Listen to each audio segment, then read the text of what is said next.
যেহেতু 10a equal to 1/3 ABC ত্ৰিভুজৰ B কোণটো সমকোণ তোমালোকে ABC ত্ৰিভুজ এটা আঁকি লোৱা এই বি কোণটো সমকোণ গতিকে ABC এইবাৰ এইটো সমকোণ ধৰিছে এইটো তো ABC ত্ৰিভুজৰ বি কোণৰ বি সমকোণ সমকোণ বাহুটো কৰ্ণ আৰু এটু কোণ যেহেতু ধৰিছে আমি এটু লম্ব বুলি ধৰিম এটু লম্ব আৰু এই বাহুটো আমি ভূমি বুলি ধৰিম কাৰণ এই কোণৰ সন্মুখৰ বাহু BC টো লম্ব ধৰিব লাগিব এবাৰ আমি কি কৰিব লাগিব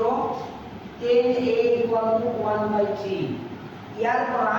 ত্ৰিভুজৰ তিনিটা বাহুৰ মান আমি উলিয়াই ল'ব লাগিব 10a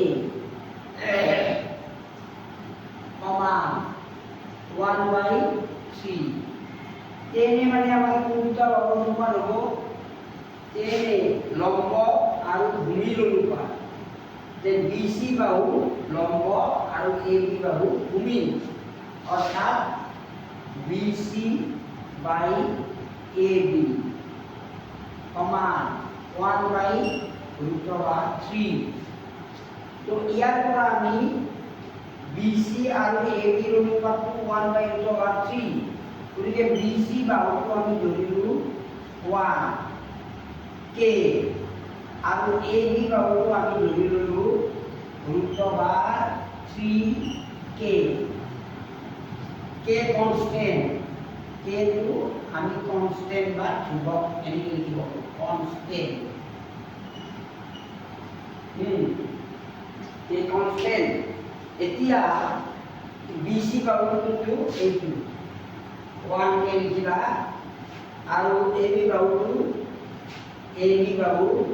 √3k আমি AC বাহুৰ মানটো উলিয়াব লাগে আগৰ দৰে তো ইয়াত আমি AC বাহুৰ মানটো উলিয়াবলৈ আমি কি কৰোঁ পাইথাগোৰাছৰ সূত্ৰ ব্যৱহাৰ কৰোঁ অৰ্থাৎ কৰ্ণৰ বৰ্গ সমান ভূমিৰ বৰ্গ AB স্কুৱেৰ যোগ লম্বৰ বৰ্গ BC স্কুৱেৰ পাইথাগোৰাছৰ সূত্ৰ মতে এনেকৈ লিখি লোৱা পাইথাগোৰাছৰ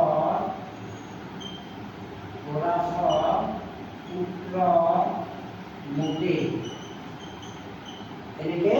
লিখি ল'বা তাৰপিছত AB বাহুৰ মাপটো আমি কিমান পালোঁ √3k AB বাহুৰ মাপটো √3k হোল স্কুৱেৰ দিয়া প্লাছ BC বাহুৰ মানটো কিমান পালোঁ 1k হোল স্কুৱেৰ ইয়াত স্কুৱেৰ ভাঙি দিয়া এতিয়া 3 হ'ব আৰু k স্কুৱেৰ হ'ব আৰু ইয়াতো স্কুৱেৰ ভাঙিলে k স্কুৱেৰ অৰ্থাৎ 4k হোল স্কুৱেৰ এইটো পালোঁ 3k square plus k square যোগ কৰা 4k হোল স্কুৱেৰ তাৰমানে AC square equal to 4k whole square তাক আমি কি কৰিম AC square equal to 4k whole square 4k whole স্কুৱেৰৰ বৰ্গমূল 2k হোল স্কুৱেৰ লিখা তাৰমানে AC মান হ'ল আমাৰ 2k AC is greater than 0 এনেকৈ লিখি ল'বা কাৰণ ত্ৰিভুজটোৰ বাহুবোৰৰ মান এতিয়াও ঋণাত্মক হ'ব নোৱাৰে গতিকে গ্ৰেটাৰ দেন 0 লিখি দিয়া এতিয়া AC পালোঁ আমাৰ 2k এইখিনিৰ পৰা আমি AC 2k পালোঁ এতিয়া আমাৰ অংকটো উলিয়াবলৈ sin A cos C sin A cos A sin C cos C উলিয়াব লাগিব sin A sin A equal to কিমান sin A মানে যে লম্ব আৰু কৰ্ণৰ অনুপাত এখন আমি যেহেতু লম্ব আছে লম্ব আৰু কৰ্ণৰ অনুপাত অর্থাৎ BC by AC BC by AC এইটো আচ্ছা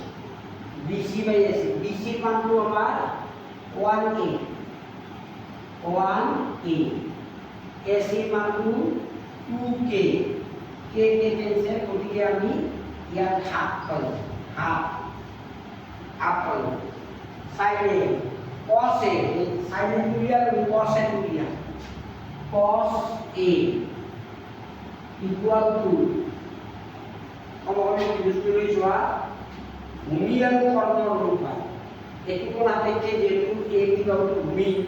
অর্থাৎ AB বাই AC AB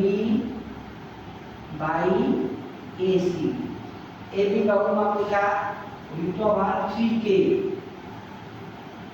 আৰু AC বাহু মাত্রিকা 2K K কে ক্যান্সেল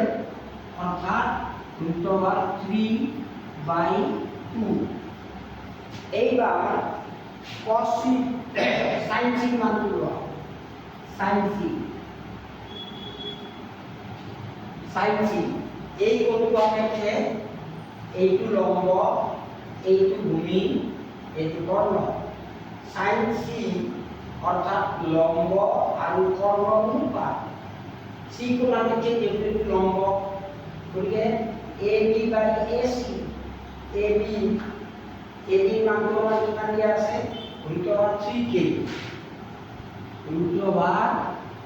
√3K AC মানটো 2K K কে ক্যান্সেল অর্থাৎ √3/2 sin C মান পাবো √3/2 এইবার cos C মান cos C এই cos C মান দিলাম cos C অর্থাৎ এটু কোণ আপেক্ষে এটু ভূমি এটু লম্ব আর এটু কর্ণ গতিকে ভূমি আৰু কৰ্ণ অৰ্থাৎ 1K ভূমি BC ভূমি গতিকে ইয়াৰ মান হৈছে 1K আৰ কৰ্ণ AC তাৰ মান হচ্ছে 2K আমি মোবাইল নিব এইটো ক্যান্সেল কৰিলো K কে ক্যান্সেল হাফ এতিয়া sin এর মান পালো হাফ cos এর মান পালো √3/2 sin C এর মান পালো √3/2 cos C এর মান পালো হাফ এই মান আমরা এইখানে মোবাইল নিব এইখিনি আমরা লিখি লোৱা এই অংকটো আমাৰ ইয়াতে sin A cos C plus cos A sin C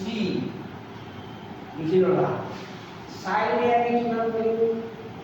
half পূৰণ cos C কিমান পালো এইটো হাফ প্লাস cos A কিমান পালো √3/2 পূরণ sin C কিমান পালো √3/2 ইয়াত এইটো হাফ আৰু হাফ কিমান কৰিলে কিমান হ'ব 2 2 4 1 1 2 1 যোগ ইয়াত এইটো 3/2 পূরণ 3/2 পূরণ কৰিলে 2 2 4 আৰু √3 দুটা পূৰণ এইটো আৰু এইটো ইয়াত 3 হ'ব তাৰ মানে 4 লখাও 4 ইয়াত 1 plus 3 অৰ্থাৎ 4 3 একে 4 অৰ্থাৎ 8 গতিকে ইয়াৰ মানটো আমি 1 পালো এইটো তোমালোকে হেৰি যাবে না এইটো আমি 1 পালো ঠিক তেনেকে তোমালোকে 2 নম্বৰ অংকটো কৰিবলৈ চেষ্টা কৰিবা ইয়াৰ 2 নম্বৰ যিটো দিছে অলৰেডি মই 1 নম্বৰটো কৰি দিলো 2 নম্বৰটো তোমালোকে ট্ৰাই কৰিবা